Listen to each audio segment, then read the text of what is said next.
নন্দীগ্রামে তৃণমূল কার্যালয় দখলের অভিযোগ, বিজেপির পাল্টা শক্তি প্রদর্শন।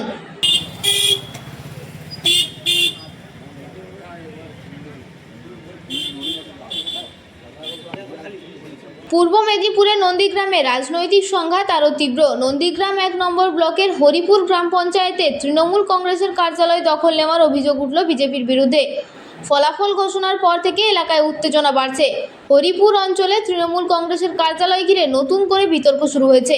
অভিযোগ, নির্বাচনের ফলাফলে বিজেপি এগিয়ে থাকার পরই একাধিক তৃণমূল কার্যালয় ভাঙচুর চালানো হয় এবং দখল নেওয়া হয়। গতকাল পর্যন্ত যেখানে তৃণমূল কংগ্রেসের পতাকা ছিল, আজ সকালেই সেই কার্যালয়ের বাইরে রং করে লেখা হয়েছে ভারতীয় জনতা পার্টি কার্যালয় হরিপুর। বিজেপি জেলা কমিটির সদস্য আশিস দাস দাবি করছেন, 2020 সাল পর্যন্ত এই কার্যালয় বিজেপির দখলেই ছিল।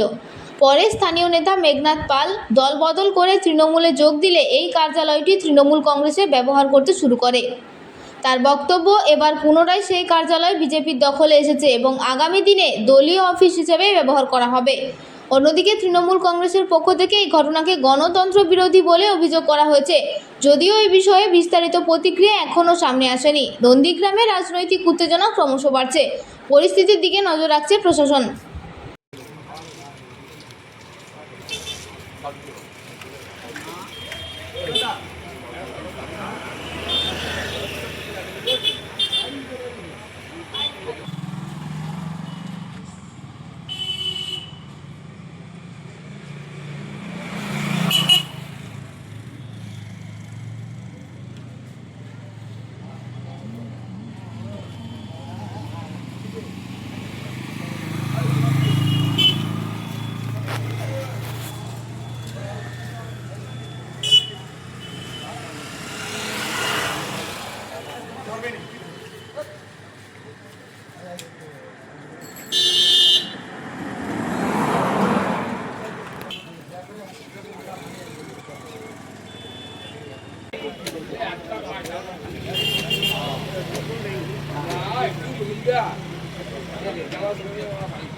জয় শ্রীরাম কো ছোট আসছিল কিন্তু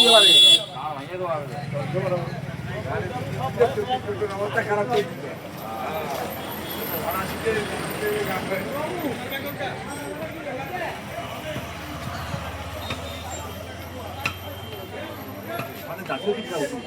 দাদা যে যা ছবি তুলবে তুলো, কোনো উল্টা পাল্টা কোনো কমেন্ট করবে নি, কিন্তু বারবার বলে দিচ্ছি,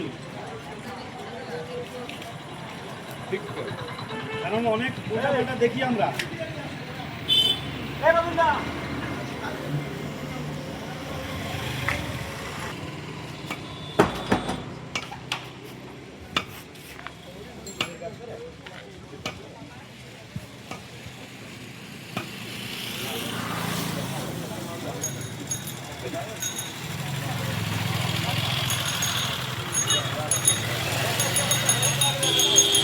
এরকম একটা অভিযোগ যে তৃণমূল কংগ্রেস কার্যালয় বিজেপি দখল করবে, কি বলবেন? বিষয়টা দেখুন, 2020 সালে এই অফিসটা মেঘনাথদার নেতৃত্বে তৈরি হয়েছিল। সেই সময় আমরা ভারতীয় জনতা পার্টিতে চলে আসার পরে তৃণমূল কংগ্রেস জোর করে এই পার্টি অফিসটাকে দখল করে নেয়। 2021 সালে বিধানসভা নির্বাচন যখন হয়েছিল, চারিদিকে যখন ভোট পরবর্তী হিংসা হয়েছিল, তখন নন্দীগ্রামের থানা তুহিন বিশ্বাসের নেতৃত্বে আমাদের কাছ থেকে এটা দখল করে নিয়েছে। তখন থেকেই এটা ভারতীয় জনতা পার্টির পক্ষে ছিল। তখন আমরা এই অফিসটার নামটা লেখা ছিল না, কিন্তু আমাদের কাছ থেকে জোর করে এই পার্টি অফিসটা ওরা দখল করে নিয়েছিল। এবং সেই সময় এই সরকার যেভাবে পুলিশ দিয়ে আমাদেরকে দমিয়ে রেখেছিল, এই আগামী এই গত 5 বছর ধরে ভারতীয় জনতা পার্টি সারা রাজ্যব্যাপী যেভাবে হিন্দুত্বের বাতাবরণ নিয়ে হিন্দুরা দুহাত ভরে আমাদেরকে আশীর্বাদ করেছে, তার পরিপ্রেক্ষিতে আমরা 2026 সালে সারা রাজ্যে আমরা ভারতীয় জনতা পার্টি বিপুল সংখ্যাগরিষ্ঠ নিয়ে ক্ষমতায় এসেছি এবং আমাদের এই বিধানসভায় 2021 সালে শুভেন্দু অধিকারী মমতা ব্যানার্জিকে হারিয়েছিল। 2026 সালে এবং 2026 সালে নন্দীগ্রাম বিধানসভা এবং ভবানীপুর কেন্দ্র থেকে মমতা ব্যানার্জিকে হারিয়ে দুটো কেন্দ্র থেকে বিপুল ভোটে জয়ী হয়েছে। আগামী দিন এই রাজ্য শুভেন্দু অধিকারীর নেতৃত্বে ভাবী মুখ্যমন্ত্রী হিসাবে তার অধীনস্থ হয়ে আমরা আগামী দিন এই রাজ্যে রাম রাজ্য স্থাপন করব। আর মোদিজির কথা অনুযায়ী সবকা সাথ সবকা বিকাশ লক্ষ্যে সকলের উন্নয়নের লক্ষ্যে এই পার্টি অফিসের মধ্য দিয়ে এলাকার সকলের আমরা কাজ করে যাব। রং পরিবর্তন হলো, নাম লেখা হয়ে গেল গেরুয়া রং দিয়ে। হ্যাঁ, আমাদের গেরুয়া রং তো আমাদের হচ্ছে আমাদের প্রতীক, উন্নয়নের প্রতীক। সেই কারণে আমরা গেরুয়া রং দিয়ে আমরা এই অফিসটা উদ্বোধন করে দিয়েছি। আগামী কয়েকদিনের মধ্যে আমরা এইখান থেকে কার্যক্রম শুরু করব। আপনার নাম? আমার নাম অশেষ পাল, ভারতীয় জনতা পার্টির তমলুক সাংগঠনিক জেলা কমিটির সদস্য।